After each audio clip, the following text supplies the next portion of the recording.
100 நாள் வேலை திட்டத்தில் மகாத்மா காந்தியின் பெயரை நீக்கி இந்தியாவின் மதச்சார்பின்மை என்னும் பெயரையும் நீக்கி சமூக நீதி கோட்பாட்டின் தாயகமாக இருக்கிற தமிழ்நாட்டில் சித்து வேலைகளை காட்டி தங்களுக்கான அரசியல் அதிகாரத்தை நிறுவ பார்க்கின்ற ஒன்றிய பாரதிய ஜனதா அரசின் அநியாய அக்கிரம சட்டங்களையும் திட்டங்களையும் மாண்புமிகு தமிழ்நாடு முதலமைச்சர்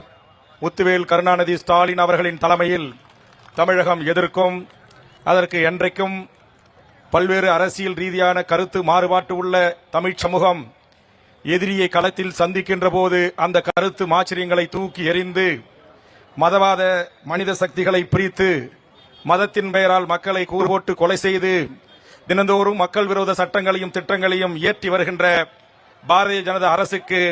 நான் சார்ந்திருக்கிற தமிழக வாழ்வுரிமை கட்சியின் சார்பாக கண்டனத்தை பதிவு செய்து தமிழ்நாட்டின் மிக முக்கியமான உயிர்நாடி பிரச்சனைகளில் ஒன்று திரண்டு அணி சேர்த்திருக்கிற இந்த மாபெரும் தலைவர்கள் நிச்சயம் தமிழ்நாட்டில் அவருடைய கனவுகளை பொய்யாக்குவார்கள் என்பதை தெரிவித்து வாய்ப்புக்கு நன்றி கூறி நிறைவு செய்கிறேன். நன்றி, வணக்கம்.